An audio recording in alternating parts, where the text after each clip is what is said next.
How are these things connected? To find out, join us at the Grassroots Connection, Monday through Friday, 7 to 8 p.m. on WOIC, 1230 a.m. Everybody knows. Everybody knows. That's how it goes. Everybody knows. Everybody knows. Get it back into it. And welcome back to the Grassroots Connection, where we provide the information you need to make an informed decision. And today we have Rich Bolen, our special guest, in, and we see our phone lines are very busy. We have Miss Obsidian up, and she's posed a question. We're going to give Rich an opportunity to answer that question, and let's see if we still have Miss Obsidian. Are you still there, Miss Obsidian? Hello there. Hello. Okay, so. Hey, Rich. Hey, how are you? I'm breathing. You're pretty fired up tonight.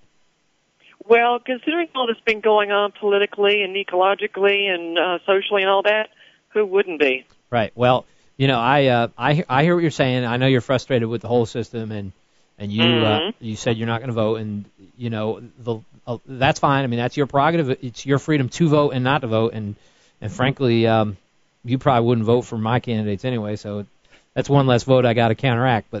But you were expressing a lot of ideas that the Tea Party expresses, and what I'm sensing, and it's, you know, you don't have to be a genius to figure this out. There are a lot of people all over the spectrum that are taking the attitude of us against them, and we're even taught that to some extent when we're coming up through elementary school and middle school. We're taught the government is this entity, and we're the people. Whereas it used to be that we were a government of the people, for the people, and by the people. Right. And Bingo. everyone understood that if you didn't like paying a lot of taxes, then it was your neighbors who were the ones that voted and said, let's pay a lot of taxes. And you could change it. Or if you wanted to outlaw sales on Sundays, then you could do that. You and your buddies the rest of the people would make a rule for everybody, and the people was the government, and you could interact with your government. Now we feel like the government is some kind of entity, and we just have to deal with it. And that's just not the right attitude. And this Tea Party movement is recognizing again that we can control our government, and we don't have to take whatever they dish out, and that we can make them pay for doing stuff to us that we don't like. And you know, not voting is like an instant gratification that you can say, screw the system. But it's a little counterproductive. And Andre mentioned to me off air that he met you at a protest, and I thought, you're willing to go protest, which is great, which is our system, and you're willing to, you know, complain about the problem, and at the same time you're willing to give up your civil right of voting voluntarily. No one's taking it from you, but you're willing to bypass that right, and I'm still not convinced you're going to maintain that position. I have a feeling November 3rd you're going to tell me you voted the day before, because that's a Wednesday, and I'll be back here on that Wednesday. He's going to have a question for you as soon as he comes in, too, Miss Obsidian. Well, there's that too, but also mind you that is my right to protest by not voting. I'm not giving up anything, and quite frankly, I've not seen a politician, as I said before, that's actually going to back up what they're actually proposing that they're going to do. And that's good. I mean, not good. I'm saying the fact that you recognize that and you're not happy with it, you're not content with it, you're not willing to take that as an answer, that's good. So what is your thoughts about the question I had posed you about a week ago? We had talked about this off air, too. I was hoping you wouldn't bring it up because I researched it, and I talked to people that have been doing this political thing longer than I have, and I could not get an answer. I did a Google search and, you know, looked on Wikipedia and looked where I could and talked to people that have been around a long time, and no one could tell me. And I'm not sure there is no answer, but I feel pretty comfortable that it was just some arbitrary decision that no one really thought about, and other than you, no one hardly notices. Well, just to give you a response in short, mind you, because obviously you have other callers. Oh, wait, I'm sorry to interrupt you, but we're talking, you and I are talking inside baseball. For the people that are listening, right. The question that she posed last week that I didn't answer and I still can't was, why are the stars on the National Republican logo upside down? In other words, why is the point of the 5-point star pointing toward the ground on that image? And I looked for an answer, and I don't know. Well, just in short, I come to, in the research that I had did at my end, because I fear it wouldn't be fair to inquire of you about that unless I had done some of my own. Apparently, either between 1999 or 1990, or better yet, 2000, when Bush had gone into office, whether it was the younger one or the elder one, because of their association with one of the secret societies known as the Skull and Bones, as an aspect of his political move, they decided to change that logo, hence the position that they have taken, symbolically. Okay. That could be. I'll look into that. Miss Obsidian, I hate to rush you, but we got to go. No. That's good. That's good. Y'all have fun. All Thanks right. for putting up with me. Thank you. No problem. Bye-bye. And you can always make some more comments in the chat room. Callers, I saw you there. Wasn't able to get to you. We wanted to get through Miss Obsidian's, but now I see you. Okay, so we're going to get you back up here. And before we get to that caller, we do have some questions out of the chat room. Let's see here. Sorry, I'm listening. Oh, no. Keep it clean. Let me thank Rich for coming in and answering questions.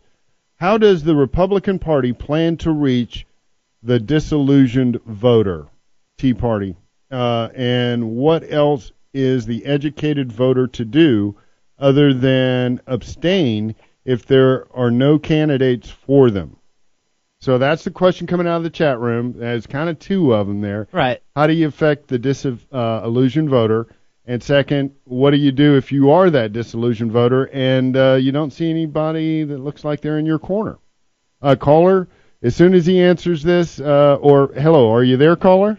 Yes, sir. All right. Well, I'll make it quick. Yes. All right. We are reaching the disillusioned voters, and I'm speaking in general as a Republican, by offering them answers about their questions in regards to freedom, because that's our main goal. I think all people on both ends of the spectrum want to be free and want the government to leave them alone, and that's how we're going to try to reach people. Just try to reach to what their concerns are and offer them a solution that's reasonable. As far as abstaining, if you're disillusioned and you feel like abstaining is a good protest, that's fine, but you should go in there and write down your own name, or write down somebody who you think would be good, or go in and exercise your right to vote. Nobody knows how you vote, but at least if you're on the rolls as having voted, it shows that you're participating, and that will keep at least the franchise open and make the politicians know people are participating. Okay, I think that was short and concise. Caller, are you there? Yes, I tuned in real late, and sure. I really don't know who Richard is. He seems to talk for the Republican Party, but I doubt he has the authority to do Well, anything. let me explain to you who he is. It's Rich Bolen. He's a local attorney, about 17 years. He has his own firm, the Bolen firm, and he is the Lexington County chairman of the Republican Party. Okay. And he seems like he's in favor of bombing Iran. Of bombing Iran? I don't think we really touched on that one. Well, he's talking about. Well, let him speak for himself, Rich. What do you think about U.S. and Israel attacking Iran? Well, I suppose under the right circumstances we would have to do that. Okay, give me those circumstances. Let's say they detonate a nuke in Detroit or Boston. Oh, well, you think they're going to do that? No, I was just giving you hypothetical examples of let's what be more might justify a bombing. Let's be more realistic. United States and Israel rattling sabers nonstop, trying to intimidate the Iranians. And I wonder, you being a Republican, you seem like you're for all for the wars and everything the U.S. is involved in. Well, is that right? Are you? Come on, get out here. Tell us.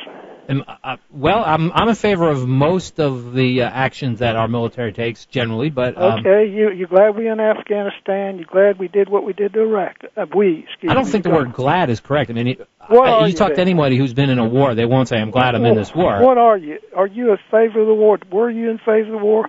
Would you vote for it if you were sitting up there in Congress?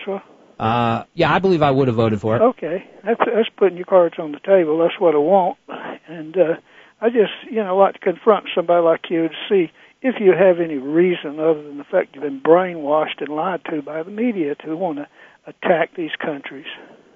Well, defer to the information I would get as a senator or a House member. Oh, come on now. Give me your opinion. I wouldn't. That's what I'm telling you. The reason I would vote in favor of it. Give him a chance, caller. Huh? I would vote Give him a chance to make a statement. If I were to vote in favor of a war, whatever war it was, it would be based on the facts. It wouldn't be because the media told me to. It would be, based on the decisions and the actions that have been taken, and hopefully in a well-reasoned way. Well, you're becoming very abstract. Why do you think Iraq should have been attacked? Why do you think Afghanistan should be attacked? Why do you think Iran should be attacked? Come on, give me some real. Okay, give him one at a time. One at a time there. Okay. All right, let me try, and you can tell me what you think. I think the reason that we went in Iraq, and I was in favor of it, was to minimize the chance of the terrorists having another successful attack on our homeland. My God, wait a minute now. Iraq didn't have anything to do with the Taliban at all. In fact, they were fighting them. Same with Iran fighting the Taliban. What you going at there? Do you really know? Well, no, I do not know. I have no contact with terrorists. I've never been to Iran or Iraq. I don't know what they do in favor or against terrorism specifically or personally. But I'm going on the reports that I've heard, and as a citizen, that's all I have. And you're going on the reports that you choose to believe. Okay, well there you go. You were in Congress. You'd be going on what people tell you, and you saw the media and the Bush. The news conferences were fake. They asked phony questions. And Bush already had the answers written out. Knew who to call on. They lied us into this war. Saddam Hussein wasn't about to build a nuclear weapon. He didn't have any weapons of mass destruction. And you're in favor of it? We know he had weapons of mass destruction because he used them. He used them on the Kurds in 86, I believe. And but that was a long time ago. Well, yeah, but if he had them a long time ago, then what's... Them to him. I don't care where he got them. I just don't want to use them on me. Let's try to stay civil. And I'm gonna break you guys up a little bit here. And I think Israel has a very clear point in that, yes, we were misled into war in Iraq. And I understand your position, Rich, but again, I got to point out that the tremendous amount of evidence states that basically Bush wanted to go to war with Saddam and take over Iraq. As a matter of fact, Dick Cheney had co-authored Project for a New American Century, a document where he explained how in rebuilding America's defenses in 2000 that they were going to go into Iraq, that they were going to go into Afghanistan, that they would look at Pakistan, and they would look at Syria. And I would think that given that information, that documentation, it's pretty clear that they were going in regardless of weapons of mass destruction. It was intended the way it is. And to heck with the American people's perception of reality or truth. They had that war planned before Iraq War I. The neocons, practically all of them Jews, planned that war for the purpose of Israel, not for any U.S. interest. Now, Rich, you put politicians like you up there that just go along with what you're told by the media, which is basically what you deny it, but what it comes down to, Iraq is bad, they're evil. Okay, go along with the war. People like you get in office that don't really know what's going on. You're the ones that's the danger to this country. Well, we'll take this up next week, and I'll be glad to consent with you if I ever get in office. Absolutely. Well, let's just hope that you get smart. Caller. Let's not become insulted. I think you made a very good point, but you start to really lose it when you start the personal attack. So let's not do that. And thank you so much, Rich, for controlling your temper, answering the questions, and coming in. And we expect to see you again next Wednesday. Hopefully we'll get some of the same callers. I think we had a good show. Thank you.